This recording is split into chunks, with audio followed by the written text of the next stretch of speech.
가스총을 사랑해주시는 시청자 여러분, 안녕하세요. 이번 한 주도 건강하고 행복한 한 주 보내셨길 바랍니다. 2021년 12월 셋째 주, 한 주간의 뉴스를 지금 시작합니다.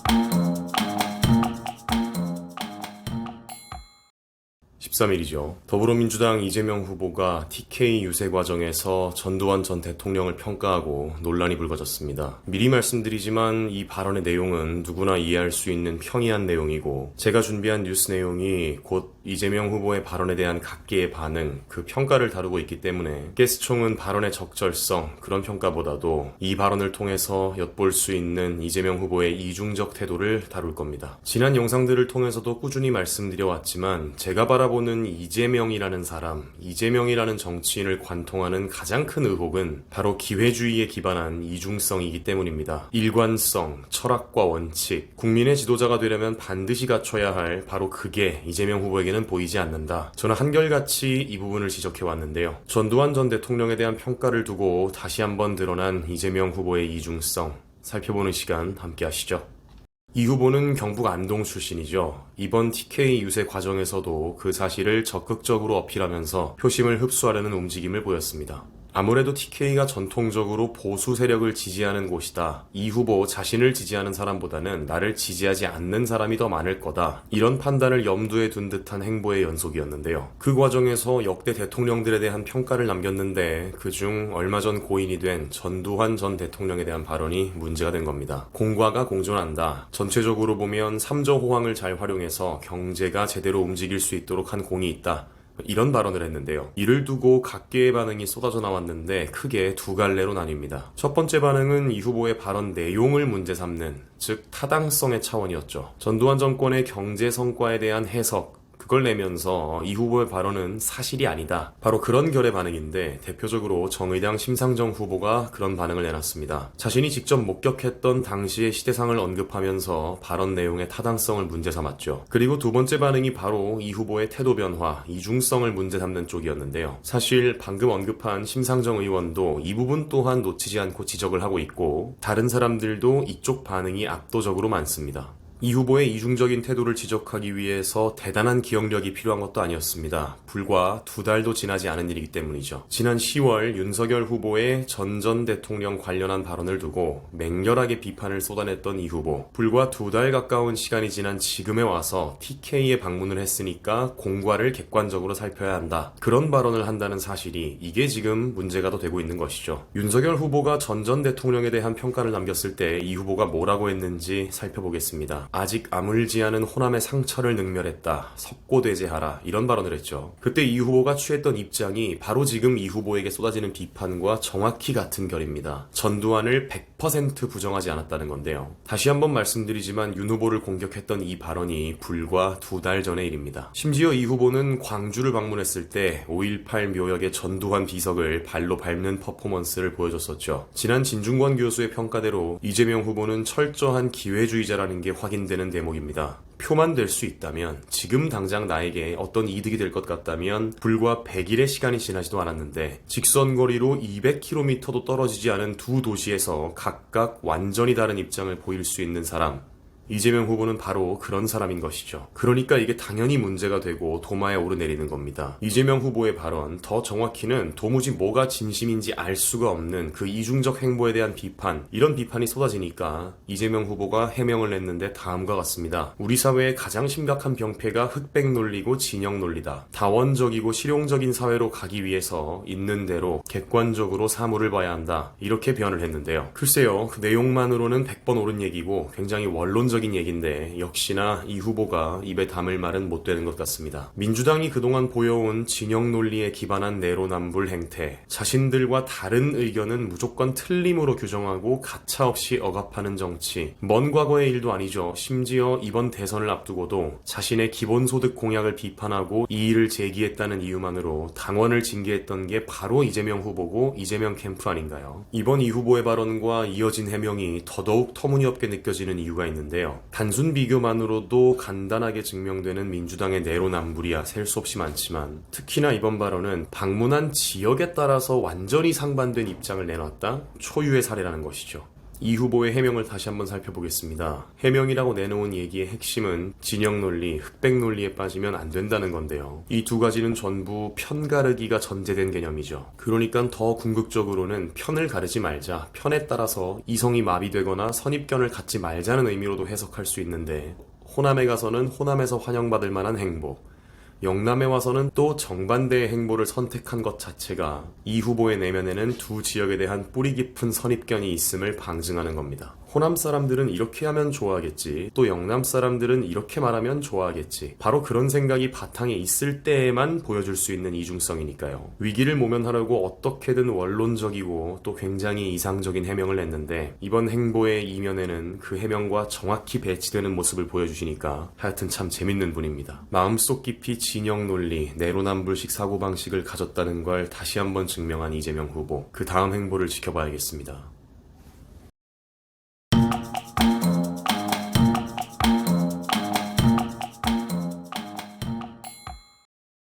13일이죠. 김건희 씨에 대한 추미애 전 법무부 장관의 물고 늘어지기가 도를 넘어서고 있습니다. 그래도 한때 법관이었고 끝내는 일국의 장관까지 지냈다는 사람이 이 정도의 추태를 보인다는 게 놀라울 지경인데요. 대선이라는 중요한 선거를 앞두고 우리 기억 속 다양한 정치 공방이 오갔던 게 사실입니다만, 대선 후보 본인도 아니고 그 배우자에게 차마 입에 담기도 어려운 의혹을 추잡한 방식으로 제기하는 게 추 전 장관이 떠올린 최선의 선거 전략이라는 것도 참으로 놀랍습니다. 추 전 장관은 조국 전 장관과 더불어 장외 이재명 선대위냐 이런 평가를 받을 정도로 최근 대선 국면에 적극적으로 나서고 있습니다. 앞서 말씀드린 것처럼 추 전 장관이 떠올린 최선의 전략은 민간인인 윤석열 후보의 배우자 김건희 씨를 공격하고 물고 늘어지는 그런 걸로 보이는데요. 지금 그 비판의 대상이 논점의 중심으로 끌고 들어오는 대상이 적절한 게 맞냐, 이게 정치 영역에서 다룰 사안이냐, 그런 논란을 차치하더라도 제기하는 의혹의 내용과 근거조차 한국의 정치 수준을 퇴보시킨다,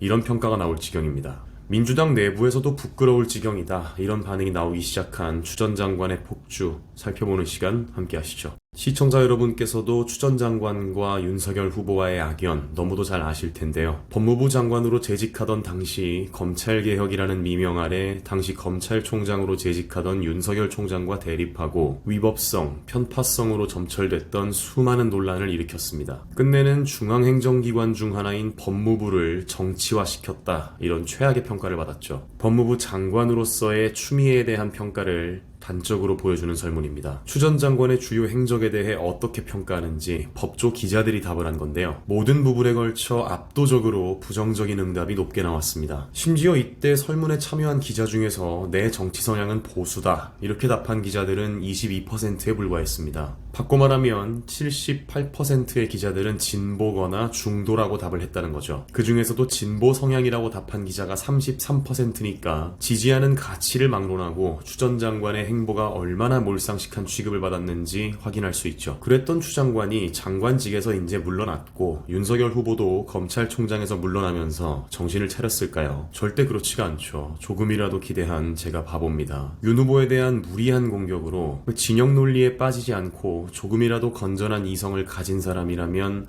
눈살을 찌푸릴 만큼 너무나 무리한 공격들을 윤석열 당시 검찰총장에게 함으로써 윤석열을 대선 후보로 만든 1등 공신은 누구도 아닌 추미애다, 이런 비아냥까지 받는 추 전 장관답게 공격을 멈추기는커녕 점점 더 그 수위를 높여갔는데요. 거듭되는 김건희 씨에 대한 무리한 요구, 차마 입에 담기도 힘든 그 내용 때문에 드디어는 같은 민주당 내에서도 비판의 목소리가 나오기 시작한 겁니다. 하헌기 민주당 청년대변인은 김건희 씨에게 이런 식으로 공격하는 건 부적절하고 사과해야 할 것이다, 이렇게 말을 했고, 이상민 민주당 의원은 이런 추 장관의 행보가 선거에 도움이 되냐, 이런 관점에서 본다면 백해무익하다, 이렇게 평가했습니다. 특히나 이번 선거에서 무엇보다도 정권 교체에 대한 국민 열망이 강하게 나타난다는 점, 또 이재명 후보는 기존 민주당 내에 영향력 있는 세력 형성을 해내지 못했다, 이 두 가지 점에서 전통적인 민주당 지지층의 표를 수성해내는 것보다도 중도층을 효과적으로 흡수하는 것이 민주당과 이재명 후보에게는 절실한 상황인데요. 그런 와중에 윤석열을 대선 후보로 끌어올렸다, 이런 평가를 받는 추 전 장관의 이런 추태,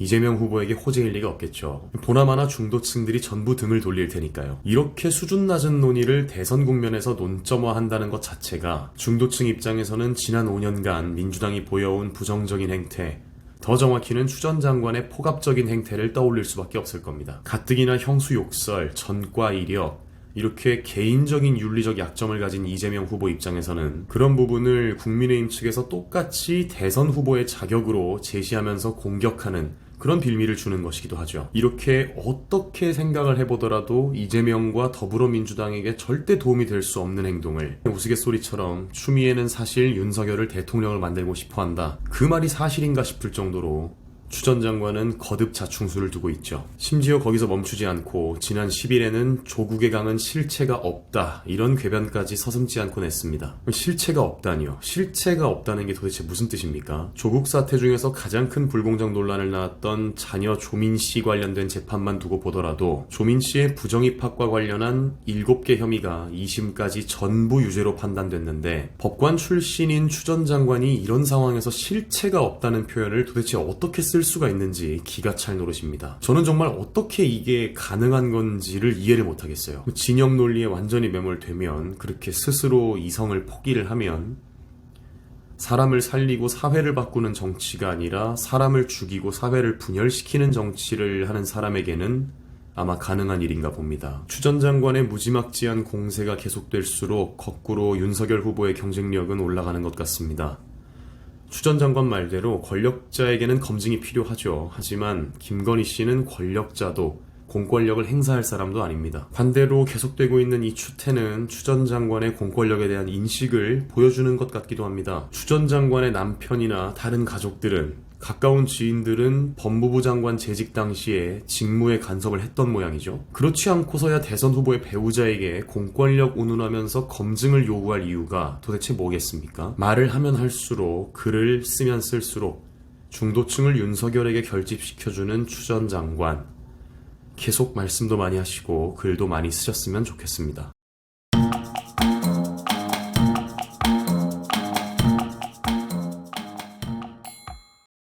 14일이죠. 저는 오늘 놀라운 소식을 전해드리려고 하는데요. 조국 전 법무부 장관의 이재명 저격 소식입니다. 시청자 여러분께서도 굉장히 당황스러우실 겁니다. 이게 무슨 뚱딴지 같은 소리냐? 조국이 페이스북이나 트위터를 통해서 얼마나 윤석열 후보와 국민의힘을 공격하고 또 이재명 지지를 호소해 왔는데 그런 조국이 그럴 리가 있겠냐, 이런 반응이시겠죠. 하지만 사실입니다. 지금 이재명 후보는 며칠째 전두환 전 대통령에 대한 발언 때문에 전두환을 100% 부정하지 않았다는 이유로 각계각층으로부터 비판을 받고 있는데요. 이건 정말 아니다 싶었는지 조국 전 장관도 드디어는 분연히 떨치고 일어나서 서울대 교수의 장관까지 지내신 분답게 막말을 하거나 인신공격 이런 거 안 하고 세련된 비유를 통해서 이재명 후보를 비난한 거죠. 조국 전 장관이 직접 올린 트위터를 보시죠. 히틀러 통치 시기 독일 중공업은 비약적으로 발전했다. 히틀러는 1933년 동물의 생체 실험과 꼬리 자르기를 금지하는 그런 내용을 골자로 하는 동물보호법을 세계 최초로 만들도록 했다. 이렇게 히틀러 통치 시기의 성과라고 할 법한 그런 내용들을 열거하면서, 하지만 그렇다고 해서 독일 총리 후보가 히틀러가 다 잘못했냐, 히틀러가 잘한 것도 있다, 이렇게 한다면 어떻게 될까? 이렇게 이재명 후보의 발언을 에둘러서 맹비난한 거죠. 드디어 조 전 장관이 지금까지 행보와는 다르게 흑백 논리, 진영 논리를 버리고 이성을 되찾은 걸까요? 아쉽지만 그건 아닙니다. 눈치 빠르신 분들은 트위터에 게시 날짜를 눈여겨보셨을 겁니다. 바로 이재명 후보의 발언이 있기도 전인 10월에 올린 글이죠. 하지만 놀랍게도 2달의 시간을 뛰어넘어서 조 전 장관의 트위터는 바로 오늘의 이재명 더불어민주당 후보를 효과적으로 저격합니다. 이분이 과거에 자기 자신과 싸우는 거는 지쳤는지 이제 싸움의 대상을 바꾼 모양이에요. 바로 미래의 민주당 대선 후보와 싸우는 걸로 말이죠. 저는 하루하루를 충실하게 살아가는데도 바쁜데 역시 조 전 장관쯤 되는 사람의 비범함은 저 같은 범인과는 다른가 봅니다. 과거와 미래를 오가면서 자기 자신과 또 자기 진영의 대선 후보와 치열한 논쟁을 벌이니까요. 조국의 이중잣 대 내로남불을 눈뜨고 못 보는 한 사람이 있죠. 바로 진중권 교수가 나섰습니다. 이미 짐작하셨겠지만 조 전 장관의 저 10월 트위터는 당시 윤석열 후보의 전 대통령 평가 직후에 나온 겁니다. 그리고 그리고 2달 만에 동일한 비판의 여지가 있는 발언을 이재명 후보가 했는데 당연히 조 전 장관의 트위터는 침묵하고 있죠. 이제는 그다지 놀랍지도 않은 조 전 장관의 선택적 분노지만 진 교수가 조국이 이재명에게 이렇게 글을 써서 마치 조국이 이재명을 맹비난한 것처럼 됐죠. 더 재밌는 건 이재명 후보가 해명한 내용이 마치 조 전 장관에게 직접 반박하는 것처럼 들린다는 겁니다. 이재명 후보는 경북 포항에서 기자들과 만났습니다. 그리고 최근 전 대통령 발언에 대한 해명을 했는데요. 단지 우리가 양자택일, 흑백 논리 이런 데 지나치게 많이 빠져 있다. 그런 얘기를 하고 싶었다. 종합적인 평가는 하되 상대 진영은 100%다 나쁘고 우리 진영은 100%다 옳다. 그런 태도는 마땅치 않다. 이렇게 답을 한 거죠.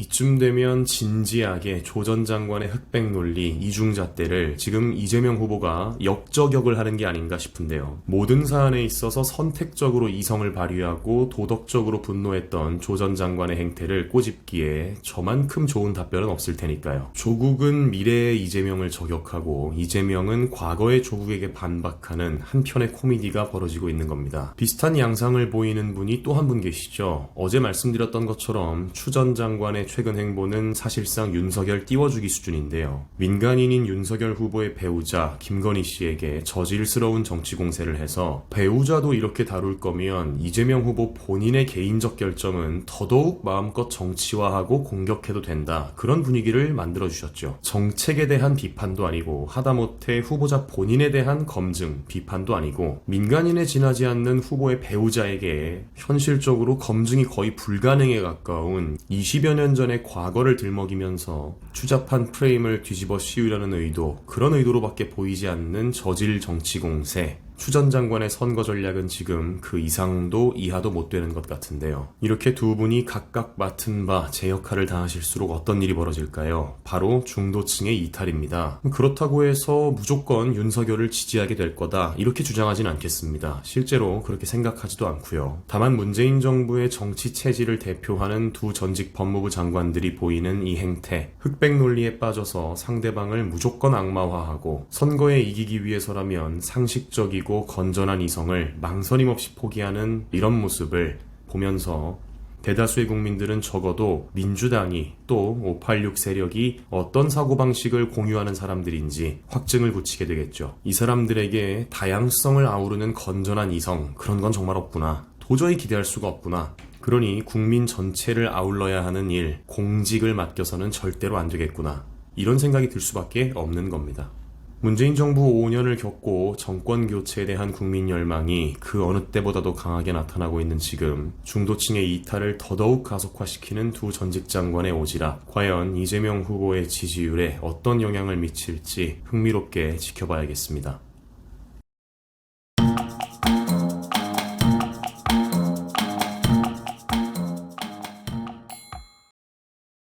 13일이죠. 국민의힘 공동선대위원장을 맡고 있는 이용호 의원은 이번 선거 화제의 인물인데요. 바로 호남 지역구 현역 의원 중에서 처음으로 국민의힘에 합류한 사람이기 때문이죠. 그렇다 보니 당연히 이 의원의 그런 행보에 대한 궁금증, 이목이 집중됐던 겁니다. 어떤 이유로 민주당을 등지고 국민의힘을 선택했는지, 윤석열을 지지하기로 했는지 다들 궁금했던 거죠. 그런 관심을 받던 이 의원이 이번에 시원하게 입을 열었습니다. 강인선, 배성규의 정치 펀치에 출연해서 윤석열 후보를 지지하는 이유, 무엇보다도 민주당의 독선적인 정치 체질을 낱낱이 고발한 거죠. 지금 이런 모습을 보이는 사람들이 한두 명도 아니고 이유가 다양하지도 않습니다. 굉장히 많은 사람들이 민주당을 등지고 있고 이유가 전부 똑같아요. 이용호 의원의 발언 살펴보는 시간을 함께 하시죠.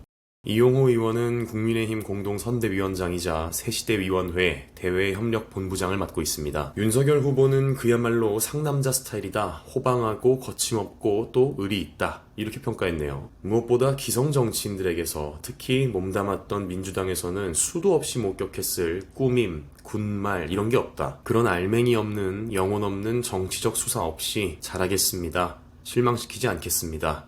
이렇게 담백하게 답하는 남자라고 덧붙였죠. 이 의원이 호남의 지역구 의원이다 보니까 무엇보다도 윤석열 후보의 호남 득표율을 어떻게 생각하는지 궁금했는데요. 이 의원은 호남 득표율에 대해서 20% 이상은 물론이고 30% 득표를 목표로 하고 있다, 이렇게 공언했습니다. 문재인 정권의 실정과 민주당의 오만함으로 호남에서 특히 2030의 이탈이 상당하다면서요. 오늘의 2030 세대는 이념과 지역에 따라 무조건적인 지지를 보내지 않는다, 이게 핵심입니다. 호남에서의 윤석열 지지율, 과연 종전 박근혜 전 대통령이 기록했던 10.5%를 넘길 것이냐, 이 질문에 관해서 충분히 가능하다, 이런 여론은 사실 꽤 이전부터 나왔습니다. 대표적으로 이준석 당대표 선출을 전후로 2030 세대가 민주당으로부터 등을 돌렸고, 이낙연 전 대표도 경선 이후 이재명 측에 힘을 실어주지 않았죠. 그리고 말할 것도 없이 부동산 정책으로 대표되는 문재인 정부의 실정 탓일 겁니다. 호남 사람들도 국민의 한 사람으로서 지난 5년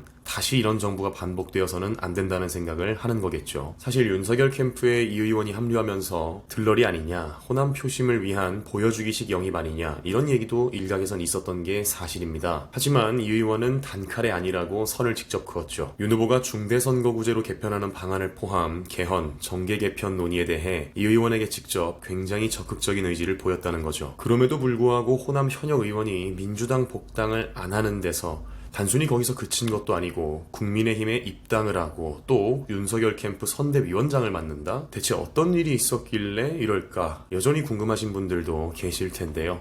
이 의원이 증언하는 민주당의 일처리 방식을 들어보시면 충분히 납득이 가실 겁니다. 당 측에서 복당하라고 해서 복당 신청도 했고 몇 달이나 기다렸지만 연락이 없었다고 하죠. 수모를 준 건 물론이고 약속까지도 저버렸던 겁니다. 심지어는 복당만 하고 지역위원장은 하지 말라, 이렇게 말했다는데 결국 머릿수 채우고 들러리나 서라, 공천권 같은 참여 권리는 못 준다, 이런 얘기밖에 안 되죠. 이 의원은 여기서 멈추지 않고 심지어 그 뒷이야기까지 가감없이 들려줍니다. 정말 한이 사무친 것 같은데요. 윤석열 후보와 접촉하고 난 사실이 알려지자 송영길 민주당 대표가 직접 연락을 취했다는 겁니다. 그리곤 하는 말이 복당하면 원하는 대로 다 해주겠다, 이렇게 말을 했다는 거예요. 자, 송영길 대표가 어떤 분입니까? 이재명 읽기운동, 이재명 알기운동을 주도한 분이죠. 이재명 전기 책을 읽고 1일 1 독후감 쓰자, 이렇게 해서 진중권 교수에게 2021년 대선을 앞두고 웬 586식 우상화냐 비판을 받았었죠. 완전히 친 이재명 대통령 만들기에 앞장서기로 결정한 사람이 지금 송 대표인데, 다른 누구도 아닌 호남 지역구 현역 의원이 민주당 내에 폭정에 휘둘리다가 윤석열 캠프로 간다. 그리고 그 속사정,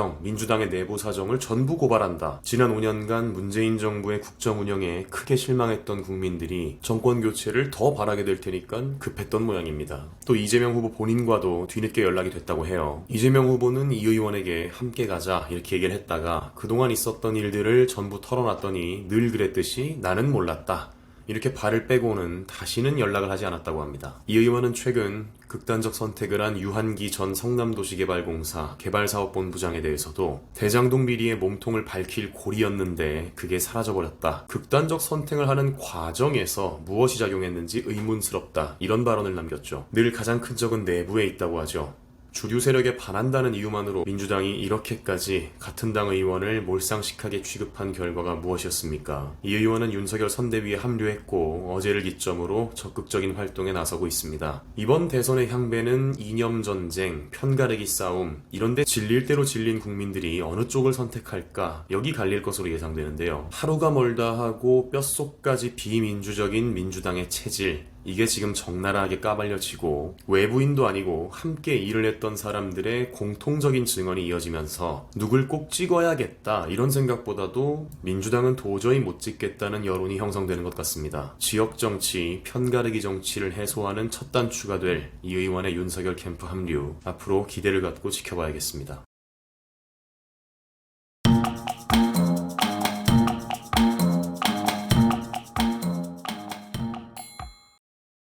14일이죠. 이해찬 전 대표가 대선에 등판했습니다. 최근 들어 다시는 정치평론을 하지 않겠다던 유시민 이사장도 슬슬 시동을 걸고 여러 차례 가스총에서도 다뤘듯이 추미애, 조국 두 전직 법무부 장관들도 자꾸 목소리를 내는데요. 물론 이들이 입을 열수록 민주당의 독재에 가까운 정치 체질만 중도층에게 강조한 셈이 됐고 이재명 더불어민주당 후보의 지지율을 깎아먹고 있습니다만 글쎄요, 돕겠다고 나선 거겠죠. 하지만 중도층 흡수가 관건인 이번 대선의 특징을 고려했을 때 이해찬 전 대표가 나선 것은 결정적인 패착으로 이어질 거라는 전망이 쏟아지고 있습니다. 한동안 잠잠했던 이해찬 전 대표가 선거 국면에 등장한 속사정, 그리고 이 결정이 민주당과 이재명에게 왜 돌이킬 수 없는 자충수가 될지 살펴보는 시간 함께 하시죠. 14일입니다. 이해찬 전 대표의 등판을 두고 진중권 전 교수가 페이스북을 통해 비평을 냈습니다. 이건 친문들이 이재명 후보를 적극적으로 돕지 않고 있다는 걸 의미한다는 거죠. 가뜩이나 이낙연 전 대표와의 경선 이후 이낙연 전 대표 본인은 물론이고 다수의 친문 세력들이 이재명 후보를 적극적으로 돕지는 않는 그런 모양새였던 게 사실입니다. 그런데 거기다가 메머드 선대위를 슬림하게 재정비하는 과정에서 이재명 후보 본인 그리고 측근들이 주도를 하는 판이 됐으니 캠프 내의 친이, 친문 세력의 분열은 가속화됐죠. 그렇지 않아도 미적거리던 의원들이 딱히 도울 일조차 없어진 겁니다. 바로 그걸 촉진하고 독려하려는 차원에서 상황, 이해찬 전 대표가 나섰다는 거죠. 이 전 대표의 등판, 진 전 교수의 한 줄 평은 중도 확장의 걸림돌입니다. 그 근거로 과거 2016년 김종인 비대위원장이 이해찬 전 대표와 정청래 의원 두 사람을 공천에서 탈락시켰던 일화를 들죠. 바로 그게 민주당 측에서는 신의 한 수였다는 겁니다. 강성인 둘을 쳐냄으로써 민주당이 중도로 효과적으로 확장할 수 있었고 그 결과 선거에서 승리할 수 있었으니까요. 그런데 그렇게 쫓겨났던 이 전 대표가 귀환해서 당권을 잡는 바람에 지난 5년 문재인 정부와 민주당이 적골이 났다. 이게 진 교수의 평가입니다. 그간 영상에서 꾸준히 다뤄왔듯이 지금 정권 교체를 열망하는 국민들이 가장 혐오하는 민주당의 체질, 그게 뭐겠습니까? 바로 독선이죠. 이중잣대, 내로남불, 편가르기, 끝내는 국민들까지 서로를 증오하고 분열하게 만든 민주당의 체질, 전부 독선과 오만을 바탕으로 하고 있습니다. 그리고 이 전 대표는 마치 그 화신과 같은 느낌인데요. 포용력, 협치, 중용 같은 단어들과는 정반대편에 서 있는 분이죠. 아마 같은 민주당 사람들도 이런 이 전 대표의 스타일, 그리고 선거에 끼칠 악영향을 모르진 않을 것이다. 이게 진 전 교수의 평가인데요. 그런데도 이 전 대표가 끝내 등판한 이유에 대해 그 정도로 의원들이 움직이지 않기 때문이다. 즉, 그 정도로 이재명 캠프가 한 목소리를 내지 못하고 분열하고 있기 때문이라고 진단했죠. 저는 이 의견에 동의합니다. 선거에 완벽한 카드야 없겠습니다만 중도층 흡수를 생각하면 분명히 자충수가 될 것 같은데도 불구하고 불러내야만 하는 카드. 이 전 대표의 이미지를 생각해보면 민주당도 위기감을 꽤나 인식하고 있는 모양입니다. 장애인 혐오 발언, 기자한테 후레자식이라고 막말, 권위적이고 독선적인 이 전 대표의 성격이 그대로 드러나는 수많은 언행이 있었습니다만 이 전 대표도 민주당의 DNA, 내로남불을 당연히 보여준 적이 있겠죠. 단순한 폭언보다도 이 전 대표의 이중성이 드러나는 발언들 잠깐 살펴볼까요? 첫 번째는 박원순 전 시장 피해자에게 피해 호소인이라는 표현을 사용한 걸 텐데요. 사회 각계각층에서 미투 국면이 한창이었을 때 유죄 추정 원칙으로 맹공을 퍼붓던 사람이 자신과 가까운 사람이라고 해서 같은 민주당 쪽 사람이라고 해서 갑자기 저런 표현을 지어낸 것도 능력이라면 능력일 겁니다. 또 자신은 20대 총선에서 공천 탈락하니까 무소속 출마를 해서 복당을 해놓고 다음 총선 때 공천 탈락하고 무소속으로 출마하면 영구 제명하겠다 이렇게 엄포를 놨었죠. 지금은 국민의힘 당대표가 된 이준석 당시 미래통합당 최고위원이 너무도 황당했던지 혹시 기억이 안 나시는 거냐, 4년 전 본인이 그렇게 하셨다 저격을 하기도 했는데요. 열과자면 왜 더 없겠습니까마는 그 중에서도 압권은 자기 정체성마저 부정하는 내로남불이었죠. 나경원 자유한국당 원내대표가 블룸버그 통신을 인용해서 문재인 대통령을 김정은의 수석 대변인 이렇게 지칭했을 때 존재하지도 않는 국가 원수에 대한 모독죄다 이렇게 주장을 해서 엄청난 논란이 일었습니다. 글쎄요, 방송에 나와서 했던 약속과 달리 헌정 역사상 최초로 국민을 모욕죄로 고소한 그런 분이 문재인 대통령이시지만 이때는 직접 나설 필요도 없었습니다. 이 전 대표가 앞장서서 권위적인 가치관을 그대로 드러냈거든요. 실제로 국가 원수 모독죄라는 것은 없습니다. 단지 국가 모독죄가 있죠. 더 정확히 말하면 국가 모독죄가 있었습니다. 왜냐하면 노태우 정부 때인 1988년에 이미 사라진 법이거든요. 그러니까 한때 민주화 운동가였던 이 전 대표가 존재하지도 않는 법을 들먹이면서 사라진 지 30년이 넘은 독재의 잔재를 야당 원내대표 입을 막겠다고 들먹인 건 정치인으로서의 자기 정체성마저 스스로 부정한 내로남불 중의 내로남불이라고 할 수 있겠죠. 독재에 항거했던 과거의 이해찬이 타임머신을 타고 날아와서 오늘의 거물 정치인 이해찬을 본다면 과연 어떤 얘기를 할까요? 대통령에 대한 비판을 죄로 규정하는 권위주의로 가득한 정치인 이해찬을 본다면 말이죠. 이번 이 전 대표의 합류가 어떤 결과를 가져올지 불보듯 뻔합니다. 절대로 바뀌지 않는 민주당의 체질, 다름을 틀림으로 규정하는 독선이 더 노골적으로 드러나는 일들이 계속해서 생기겠죠. 국민들에게 왜 당신들이 우리에게 정권을 주면 안 되는지, 권력을 이양하면 안 되는지 앞으로도 많이 보여주는 적극적인 활동을 기대합니다.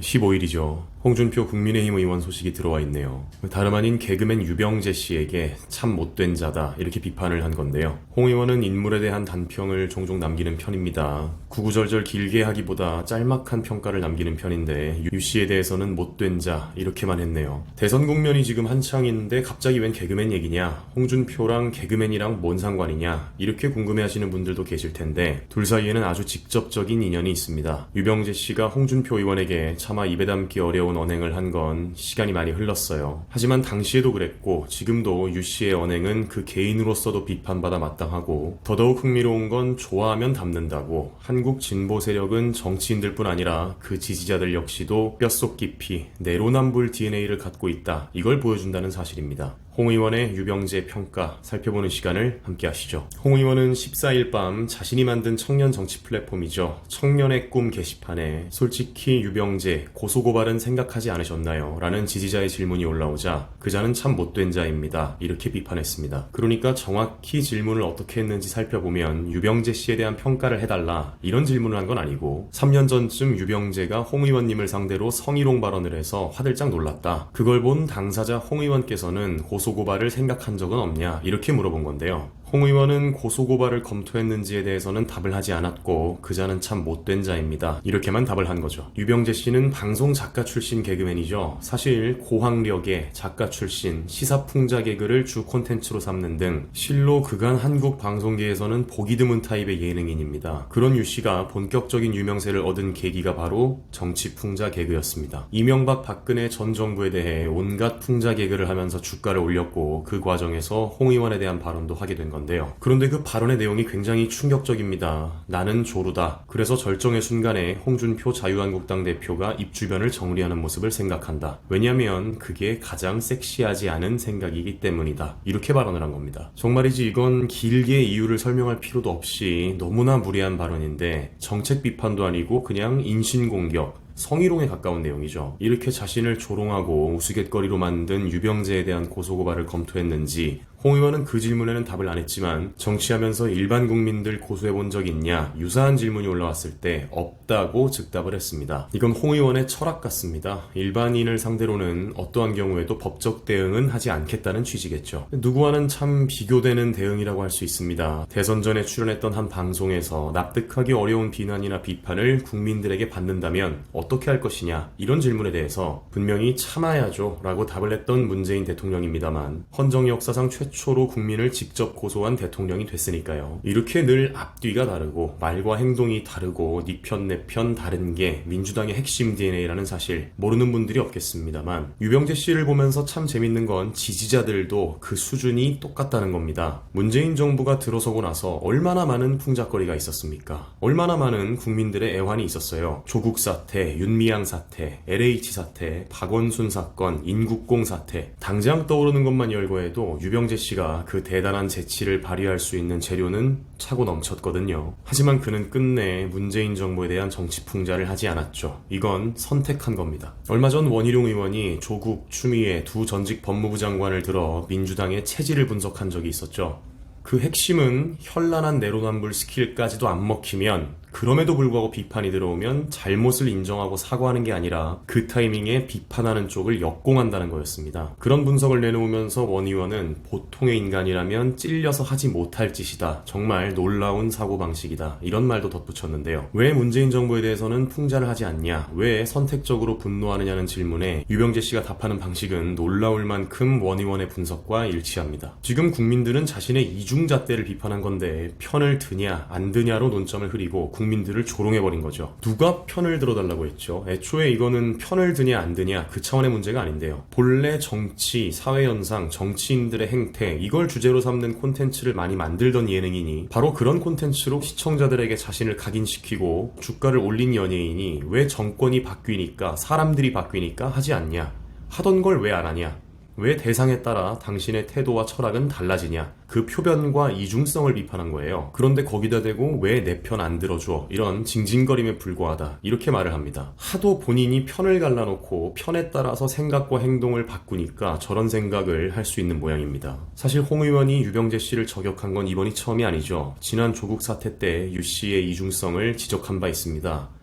직접 유병재 씨 이름을 거명하진 않았지만 누굴 생각하면서 조루증 치료한다는 그 사람 왜 안 나오냐, 왜 숨어있냐 이렇게 직격한 거죠. 물론 유병재 씨는 2019년 당시는 물론이고 지금까지도 조국 사태에 대해서 어떠한 의견도 내지 않고 있죠. 깨어있는 시민인 척하면서 진영 논리에 따라 선택적으로 이성을 발휘하는 전형적인 내로남불, 민주당의 DNA를 가졌음을 여실히 증명한 거죠. 이렇게 자신을 비판하는 멀쩡한 시청자들마저 조롱하는 지경에 이른 유병재 씨, 그 민낯을 알게 된 연예인들도 불편함을 감추지 않는 분위기입니다. 최근 한 방송에서는 콕 집어서 유병재는 부르지 마라. 걔는 정치색이 짙다. 이런 내용이 방송을 탔죠. 글쎄요. 사람 살아가는 방식이야 워낙 다양하고 스스로의 양심에 비추었을 때 부끄러움을 느끼는 감각도 전부 다르니까요. 유병재 씨가 이런 자신의 이중성에 대해 부끄러워할 줄 알았다면 진작에 이런 일이 없었겠죠. 윤석열 후보가 대통령에 당선이 되고 정권이 교체되면 다시 활발하게 정치 풍자를 하실 게 분명한 유병재 씨. 이번에는 유병재 씨가 정치 풍자를 적극적으로 하면 할수록 국민들에게 그 역겨운 이중성만 재확인시켜줄 것 같은데요.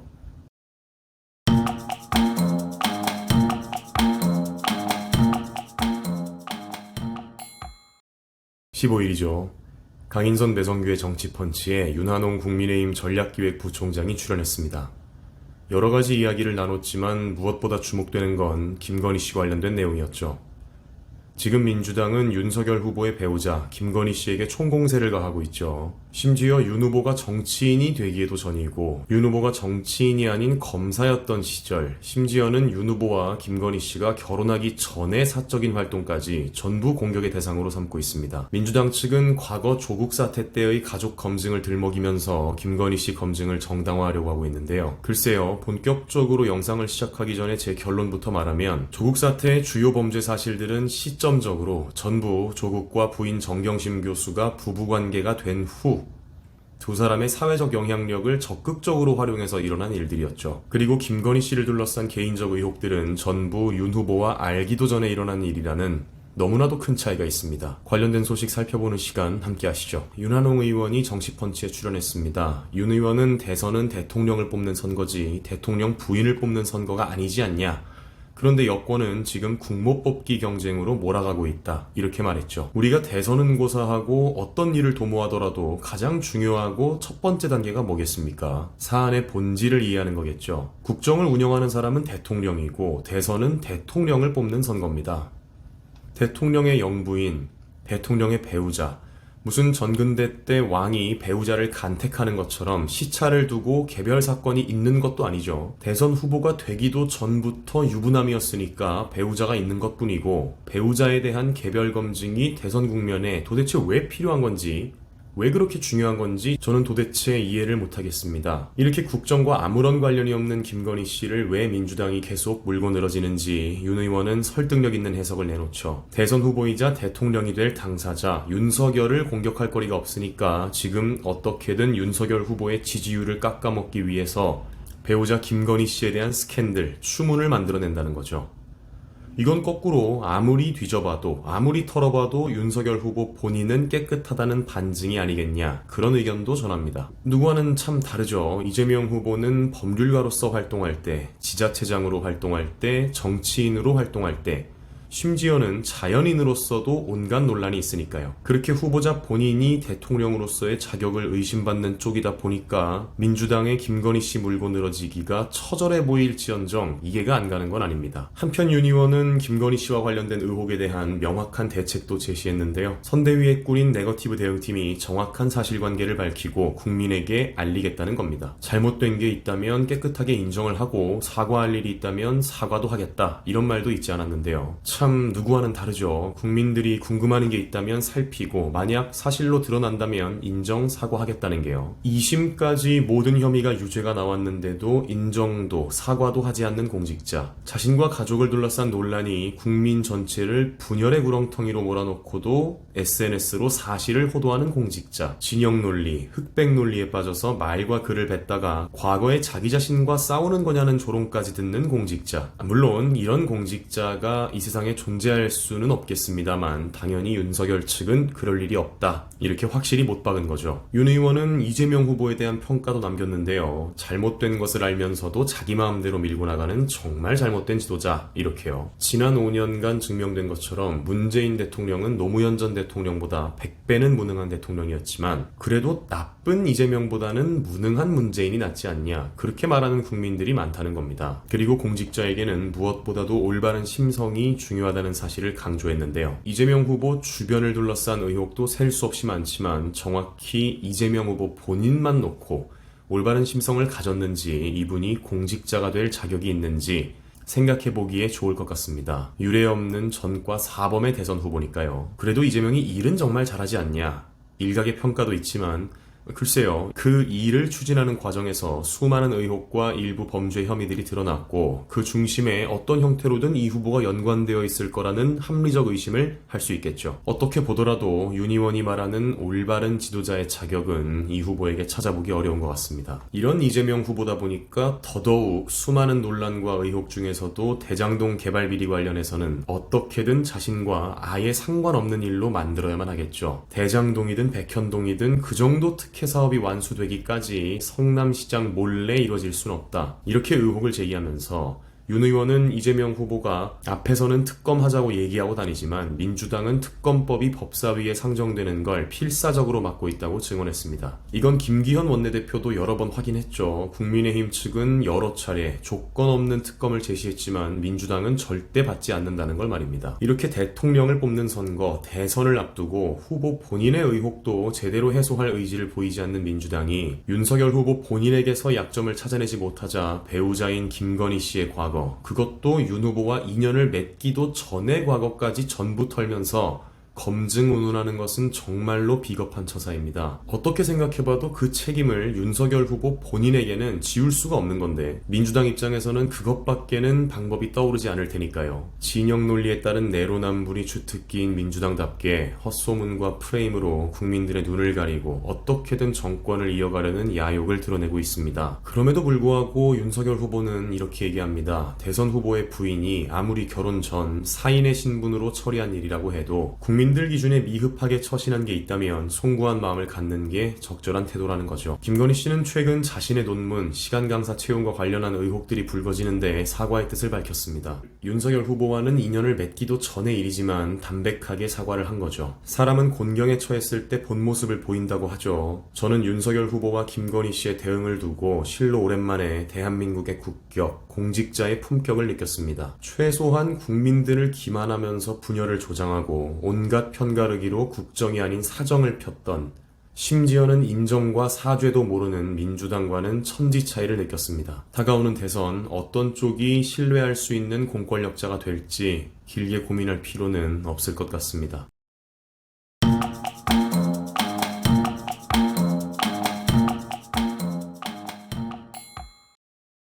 16일이죠. 오늘 이재명 후보에게 최악의 악재가 터졌습니다. 바로 이재명 후보 아들의 상습 불법 도박 사실이 밝혀진 건데요. 불법 도박 사이트에서 이 후보의 아들이 활동한 내역을 바탕으로 조선일보가 의혹을 제기했고, 이례적으로 이 후보 측에서 즉각 인정하고 사죄하는 반응을 냈습니다. 저희 게스트총도 꾸준히 다뤄왔듯이 이 후보의 치명적인 약점은 다른 누구도 아닌 이재명 본인의 논란으로 점철되어 있는 내력이죠. 법률가로서도, 행정가로서도, 정치인으로서도, 심지어는 자연인으로서도 이 후보는 전과 이력, 온갖 추문과 논란이 끊이질 않았기 때문입니다. 지난 대선의 경선 과정에서는 아내 김혜경 씨의 처신도 문제가 됐었고요. 끝내 검찰에서는 불기소 처분을 받았지만 사건을 조사했던 경찰은 불기소 처분을 받아들이기가 어렵다, 그런 의견을 공개적으로 내기도 했었습니다. 대선을 100일도 남겨두지 않은 상황에서 터진 최악의 악재, 이재명 후보를 살펴보는 시간 함께 하시죠. 어제 15일입니다. 조선일보는 이재명 더불어민주당 대선 후보의 장남이 2019년부터 20년까지 상습적으로 불법 도박을 했다는 의혹을 제기했는데요. 하루 만에 이재명 후보 측에서 인정하고 사과 성명을 냈습니다. 미국에 서버를 두고 있는 포커 커뮤니티에 이 씨의 장남으로 추정되는 사람이 200여 건의 글을 올렸는데, 이 유저가 직접 공개한 이메일 주소와 이 후보 장남의 인스타그램 아이디가 일치했던 거죠. 이 씨는 온라인 포커머니를 사고 팔겠다는 글만 100건 넘게 올렸고, 서울 시내 도박장에 드나든 후기도 여러 번 남겼습니다. 이게 어쩌다가 추적이 됐나 보니까 이번에도 아이디죠. SNS에서 활동하면서 자기 신상 정보를 저렇게 상세하게 적어놨다가 꼬리가 밟힌 사례가 아주 가까이에서 벌어졌었는데, 불법 도박, 그러니까 사이트 자체가 접속하는 것만으로도 불미스러울 수 있는 공간이라 다른 정보야 기입을 안 했겠습니다만, 인스타그램 아이디랑 같은 이메일 주소를 당당하게 공개했다는 사실도 기가 찹니다. 이뿐만이 아니죠. 이 씨로 의심받던 유저는 2019년 7월 인턴 4개월 차인데 지각했다, 지랄하면 이번 달까지만 하고 때려치워야겠다, 이런 글을 썼는데, 당시 이 후보의 아들도 모 금융사에 인턴을 하던 중이었던 겁니다. 또 자신을 스카이 경영대 출신이라고 써놨는데, 이 후보자의 아들도 고려대 경영대를 졸업했죠. 슬슬 의심이 확신이 되어가는 것 같습니다. 그럼에도 불구하고 이재명 후보가 예전처럼 끝까지 부정하고 온갖 궤변을 늘어놓으면서 오리발을 내밀지 않을까, 저는 그런 걱정을 했는데, 놀랍게도 조선일보의 단독 보도 하루 만에 바로 인정하고 사과를 했어요. 여러 가지 이유가 있겠습니다만 아마 사안의 엄중함이 너무나도 크고, 무엇보다 이미 집안에서는 장남의 이런 처신을 인지하고 있었던 것 같습니다. 아닌 게 아니라 이 씨가 게시판에서 활동한 내용을 살펴보면 충격적입니다. 수백만 원을 땄네, 이렇네, 스스로를 망설임 없이 도박꾼이라고 칭하기도 하죠. 다 커서 대학을 졸업하고 인턴까지 하고 있는 아들이 도박판을 기웃거린다는 걸, 보통 또래 학생들은 몇 달 아르바이트를 해야 벌 수 있을 돈을 하루 만에 땄네, 이렇네, 이러고 산다는 걸 정말 이 후보 부부가 몰랐을까요? 이 씨는 서울 경기권의 불법 도박장을 방문했던 후기를 시리즈로 올리기까지 했습니다. 그리고 열흘간 큰 돈을 땄다고 자랑하죠. 또 어떤 날은 500만원가량을 잃었다는 글도 올렸네요. 심지어는 회사에 출근해서도 온라인으로 도박을 하다가 상사에게 발각된 적도 있다고 합니다. 이 씨 스스로도 인정을 했듯이 영락없는 도박 중독자의 모습인 거죠. 이재명 후보가 바로 사과를 하면서 진화에 나섰지만 이번 사건을 무마하기는 쉽지 않아 보입니다. 또 혹자는 아들이 그런 건데 이재명이랑 무슨 상관이냐, 바로 사과하고 치료도 받겠다고 하지 않았냐, 이렇게 옹호를 할 텐데요.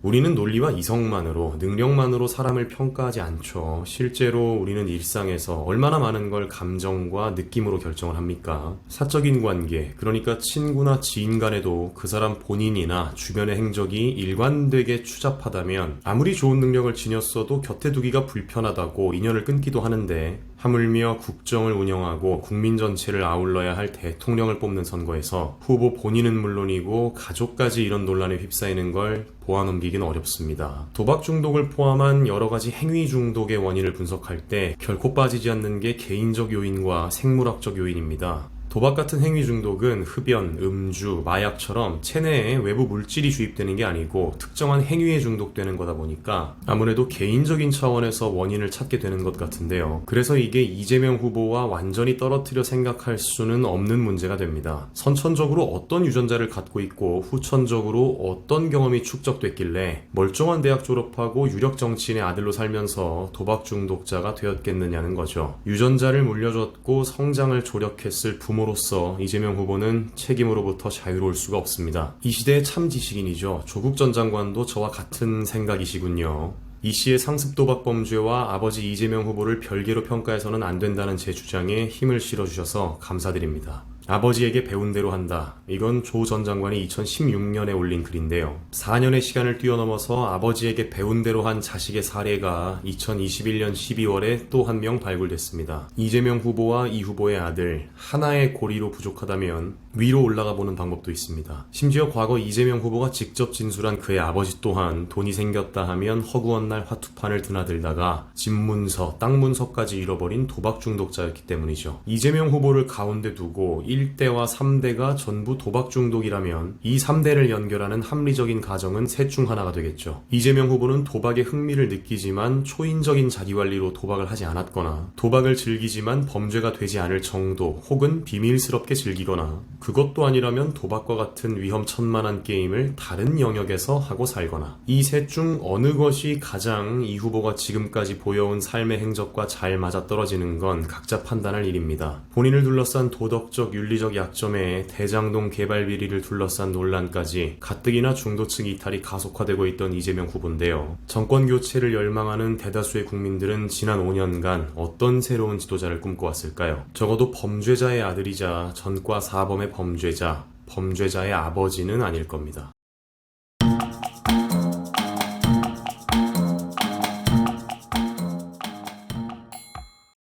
16일이죠. 대표적인 친여 스피커 김용민 씨가 조선일보 보도에 섣부른 반응을 했다가 망신을 당했습니다. 조선일보 보도가 나오자마자 조선 또 까분다 이렇게 글을 올렸는데요. 보시다시피 모자이크가 돼 있죠. 조가 아니라 밑에 지읒 받침이 있는 겁니다. 그러나 김 씨의 이런 반응도 무색하게 20분 만에 이재명 후보 본인이 사실을 인정했고 사과 성명을 냈죠. 김용민 씨는 즉시 이 게시물을 삭제했습니다. 민주당 전원이 앓고 있는 병이죠. 내로남불. 그 내로남불의 대표적인 증상이 이성이 마비되는 건데 아무리 이성이 마비됐다지만 이토록 성급하고 또 과격한 대응이라뇨. 사실관계를 살필 생각도 없이 우리 편이니까 일단 옹호하고 보자, 보호하고 보자 즉각적으로 글부터 써서 올렸다가 망신을 당했습니다. 이재명 후보 아들 관련 후속 소식 살펴보는 시간을 함께 하시죠. 16일 오전 조선일보가 단독으로 처음 이 사실을 보도했을 때 김용민 씨는 누구보다 빠르게 대응한 사람 중 한 명입니다. 짤막하게 조선 또 까분다고 글을 올렸죠. 그러나 20분 뒤 이재명 후보 본인이 직접 장남의 상습 도박 혐의가 전부 사실임을 인정했고 난처해진 김 씨는 바로 글을 삭제했습니다. 그렇다고 여기서 깨끗하게 물러서면 김 씨답지 않죠. 어김없이 묘한 프레임을 유도하는 문장을 남기는데요. 미담은 아니지만 이런 일로 시빗거리가 돼야 하느냐는 거죠. 이건 두 가지 의미로 해석될 수 있습니다. 첫 번째는 상습적인 불법 도박이 그리 큰 사안이 아니라는 의미. 그게 아니면 이재명 후보 본인이 아닌 아들의 사안이니까 시빗거리를 삼지 말자는 의미겠죠. 글쎄요. 첫 번째 경우부터 답하자면 도박과 상습 도박은 엄연히 우리 형법에서 다루고 있는 죄입니다. 다만 벌금형이냐 징역형이냐의 차이가 있을 뿐 실정법으로 처벌받는 것에는 변함이 없죠. 법으로 처벌하고 있는 것은 물론이고 연예인부터 해서 공인이 불법 도박에 연루됐을 때 엄청난 지탄을 받고 한동안 활동을 하지 못하는 것만 봐도 우리 사회가 도박, 그것도 불법 도박, 심지어 상습범이라면 굉장히 안 좋게 인식하는 것만은 자명합니다. 만약 김 씨의 발언이 두 번째 의미였다면 대답은 더 쉬워지는데요. 김 씨가 처음 조선일보 까분다 이렇게 격한 반응을 보였을 때 한 지지자가 남긴 댓글이 훌륭한 답변이 됩니다. 우리가 장제원이한테 그렇게 욕을 해놨는데 진작 정리 좀 하지 이게 뭐냐는 한탄인데요. 장제원 의원은 아들이 여러 사회적 물의를 일으키는 바람에 사퇴했습니다. 아버지로서 도의적 책임을 지겠다는 건데요. 사실 정치인 가족의 문제를 정치인 본인에게 귀속하는 게 옳으냐? 이건 시비가 있을 수 있습니다. 그렇다면 유사한 선례를 들어서 동일한 처분을 하면 최소한 결과적 공정성은 확보할 수 있겠죠. 아들의 거듭된 잘못으로 장제원 의원은 결국 윤석열 선대위에 합류하지도 못했고 사퇴했습니다. 그리고 그 과정에는 민주당 측의 직접적인 압박도 있었던 것이 사실인데요. 민주당 인사들이 모여서 장 의원에게 항의하는 현수막의 내용을 보시죠. 국민들께 사과하라 이렇게 끝나는 게 아니고 분명히 사퇴라는 행동까지 촉구하고 있습니다. 그 항의대로 장 의원은 사과도 하고 사퇴도 했으니까 민주당이 정치인의 가족 관련한 이슈에 대해 어떤 식으로 일을 처리해야 공정하다고 느끼는지는 확실해졌네요. 장 의원뿐만이 아닙니다. 곽상도 의원 역시 대장동 개발 비리 사건에 아들이 연루됐다는 의혹이 제기됐고 계속되는 사퇴 압박에 깨끗이 자리에서 물러났습니다. 가까운 과거 유사한 선례가 둘이나 있고 공통적인 대응으로 마무리가 됐으니까 이재명 후보에게도 동일한 반응을 기대하는 것은 제 욕심일까요? 사실 김용민 씨의 행동은 전부터 선을 넘는 것 같다는 의견이 굉장히 많았죠. 지난 3일 민주당 의원들의 SNS를 전수조사해서 이재명 후보 홍보 활동 순위를 매겨 논란이 있었습니다. 그러니까 누가 우리 이재명 후보를 위해 더 열심히 뛰고 있는지 채점을 한 건데 박용진 의원의 지적을 받았어요. 김용민 씨가 스스로를 권력화하고 오히려 민주당의 분열을 초래하고 있다고 말이죠.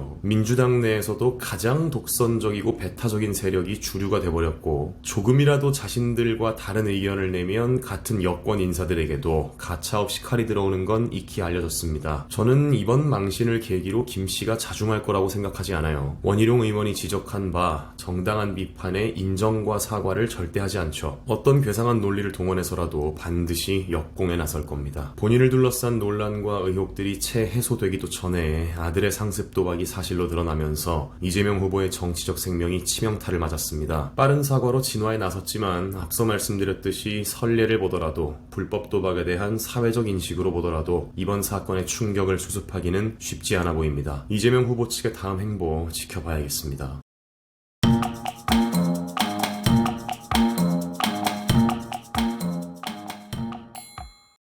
16일이죠. 선관위가 이재명 후보의 형수 욕설 통화 녹음 파일 내용을 원본 상태로 공개하는 것은 선거법 위반으로 보기 어렵다는 유권 해석을 내놨습니다. 오늘 이재명 후보 장남의 과거 행적이 연달아 터지면서 큰 논란이 되고 있는 가운데 선관위 측에서도 이재명 후보에게 결코 달갑지 않은 입장을 내면서 이 후보 입장에서는 대선을 앞두고 최악의 하루가 되는 모양새입니다. 이재명 후보 형수 욕설 녹음 파일에 대한 선관위의 해석 살펴보는 시간을 함께 하시죠. 이번 선관위 입장이 나온 유권 해석은 민주당이 직접 의뢰한 겁니다. 민주당 입장에서야 그 형수 욕설이 사실로 드러난 건 오래지만 그 내용을 가만히 듣고 있자면 배후에 어떤 사정이 있었든 대통령을 할 사람은커녕 건전한 상식을 가진 사람이라면 차마 입에 담기도 어려운 내용이다 보니까 원천 차단의 승부수를 띄워본 셈인데요. 지난달 25일 송기현 민주당 법률지원단장이 공직선거법 제251조를 들어 유권 해석을 요청한 겁니다. 해당 녹음 파일은 지극히 사적인 가족 간의 내용이라는 의견을 덧붙여서요. 그러면서 총 3가지 유권 해석을 요청했는데 살펴보면 녹음 파일 전체를 게시, 공개, 유포하는 행위, 녹음 파일 중 욕설 부분만 자의적으로 편집해 2-3분가량으로 게시, 공개, 유포하는 행위,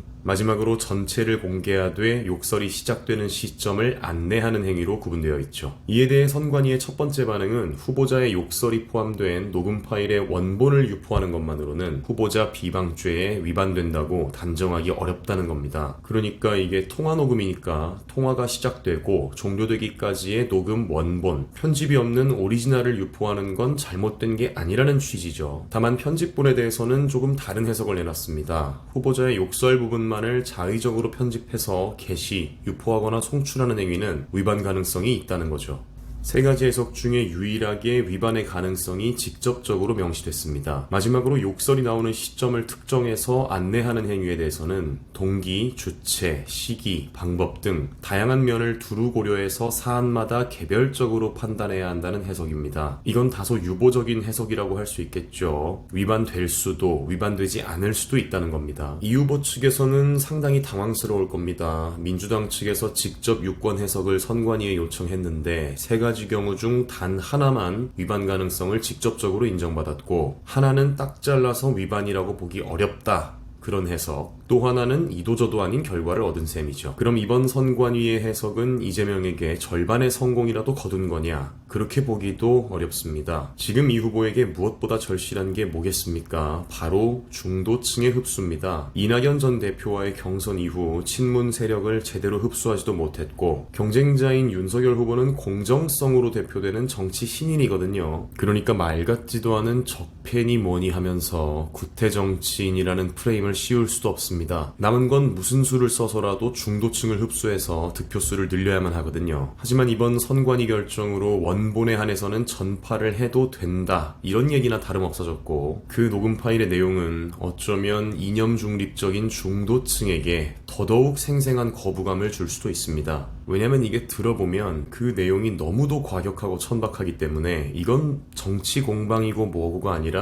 본능적인 거부감, 이 사회 통념적인 거부감이 더 먼저 들 수 있다는 거예요. 이재명이 형수에게 쌍욕을 퍼부은 적이 있다더라, 형수가 직접 증언을 했다, 이렇게 얘기만 전해 듣는 것과 실제 그 통화를 듣는 것, 사람이 느끼는 감정은 천양지차입니다. 오늘 터진 아들의 사생활 논란에다가 본인이 가진 치명적인 약점이 자유롭게 퍼져나갈 수 있는 환경에 놓인 이재명 후보. 대선이 코앞으로 다가온 지금 이번 대선 레이스 기간 내 최대 위기에 봉착한 것만은 분명해 보입니다.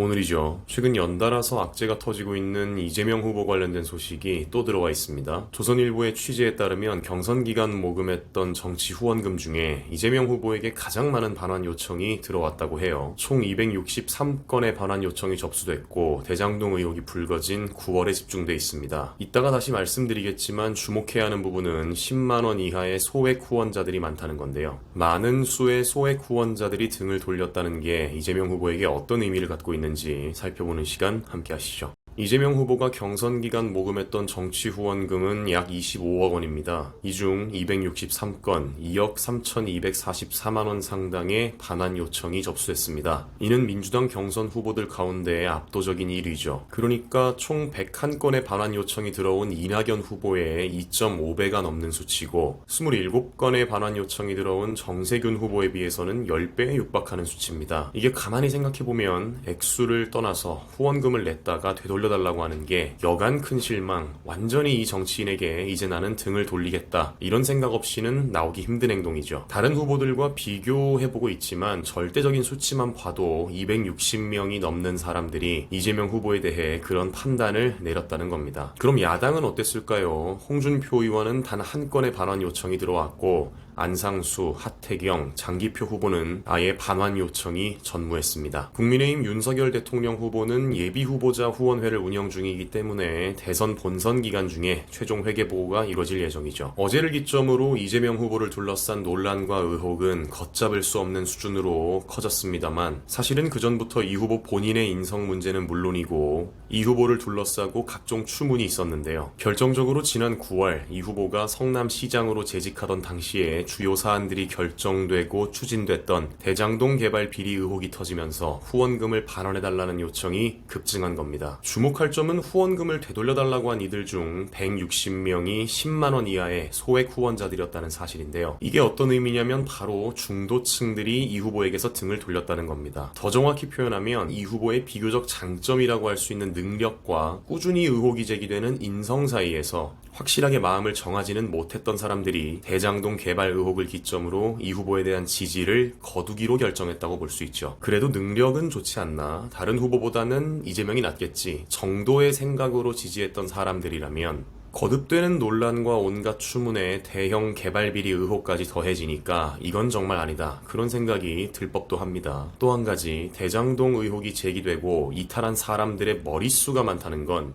늘 지적되어 온 이 후보의 빈약한 지지 기반을 여실히 보여주죠. 덜컥 대선 후보가 되긴 됐는데 이재명 후보는 지자체를 중심으로 활동해온 정치인이죠. 때문에 민주당 내에는 견고한 인적 기반을 확보하지 못했고, 비록 경선 이후 이재명 선대위의 상임 고문직을 수락했지만 어떻게 보더라도 이낙연 후보는 대선 과정에서 힘을 실어주지 않는 모양새입니다. 그렇게 이낙연 후보를 위시한 친문 의원들이 이 후보에게 적극적인 서포트를 해주지 않다 보니까 꺼내든 카드가 이해찬 전 대표인데, 글쎄요, 가뜩이나 중도층이 자꾸 이탈하는 게 가장 큰 문제인데 강성 중에 강성, 문정권 독선의 상징처럼 돼버린 이해찬 전 대표의 합류, 이재명 캠프 입장에서는 치명적인 자충수가 될 확률이 높다고 봅니다. 이전 영상에서도 여러 차례 살펴봤지만 대장동 개발 의혹에 대한 특검 추진 민주당이 맡고 있죠. 윤한홍 의원, 김기현 원내대표 등 여러 의원들이 증언했듯이 아무 조건 없는 특검을 제안해도 필사적으로 법사위에서 맡고 있다는 겁니다. 아마 대선이 끝날 때까지만이라도 대장동 개발 비리의 실체적 진실이 드러나는 걸 어떻게든 막고 뭉개는 게 최선이라는 판단 같은데요. 어제 터진 아들의 온갖 사생활 문제처럼 사실관계가 명약관화하게 드러나는 것까지는 기대하기 어렵더라도 지금까지 밝혀진 사실과 의혹만으로도 대다수 국민들은 대장동 개발과 이 후보의 연관성을 추측하고 있죠. 이번에 밝혀진 후원금 반환 요청 건수가 말해주는 것처럼 국민들은 바보가 아닙니다.